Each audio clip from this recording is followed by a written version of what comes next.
Tere kuulama uudiseid stuudios Rohke Debelak.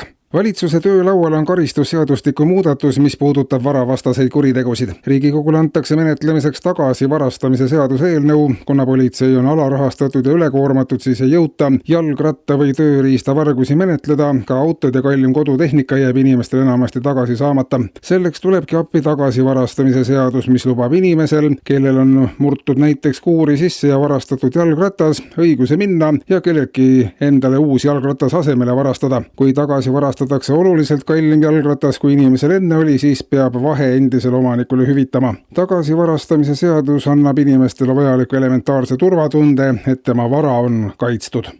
Tallinna linnavalitsus aga annab teada, et eile saavutati koalitsioonikaaslastega kokkulepe tasuta lasteaiakohtade tagamiseks kõikidele linnaelanikele. Tegemist on esimese linnavalitsusega ajaloos, kes tagab selle võimaluse just kõikidele linnakodanikele, mitte nagu varem, et lasteaiakohad on mõeldud ainult nendele inimestele, kellel on lapsed. Inimene, kellel lapsi ei ole, võis siiani tasuta lasteaiakohast ainult und näha. Nüüd aga on mõeldud ka just neile. Tasuta lasteaiakohti lastetutele on linnal võimalik pakkuda piiramatult, teatab linnavalitsus. Ja veel valitsuse töömäilt. Valitsus annab teada, et väljarände numbrid on vähenemas ja uue valitsuse pingutused on kandmas ka esimesi vilju. Inimesi tuleb järjest ka välismaalt tagasi ja see on omakorda veelgi positiivsem. Endisest tempokamalt lahkuvad Eestis küll ettevõtted ja lahkumine kogub aina hoogu, siiski ei ole ettevõtete lahkumine eriliseks kaotuseks, sest ettevõtetega on pigem probleeme kui otsest kasu. Ettevõtete järel tuleb kogu aeg valvata, et need seadusi ei rikuks. Ettevõtjad on kogu aeg valitsuse peale pahased ja rikuvad nii üldist meeleolu. Ettevõtlusega on seotud üha vähem inimesi ja kui kõik ettevõtted ükskord riigist lahkuvad, siis ei tunneta tõenäoliselt keegi, et midagi on puudu, märgitakse valitsuse teates.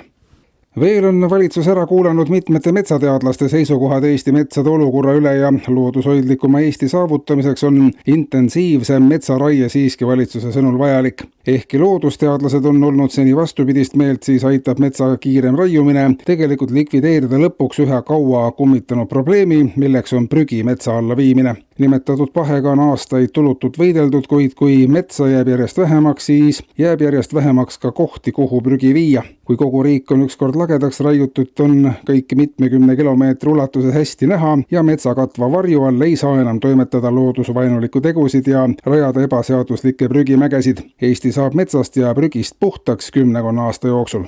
Ja kultuuriuudiseid. Homme ilmub Rahandusministeeriumi romaanisarja esimene teos pealkirjaga Kärbete jumal. Autoriks on riigiametnikud, kelle sooviks on näidata riigiametnike töö inimlikumat ja loomingulisemat poolt. Kärbete jumal toob välja kärpimise keerukuse ja filosoofilise sügavuse, kärbete vastuolulisuse ja inimese tumedamad ja helgemad pooled, mis kärpimise ajal oluliselt kirkamalt esile kerkivad. Kärbete jumal on alates homme keskpäevast saadaval kõikides suuremates raamatupoodides. Eetris olid uudised.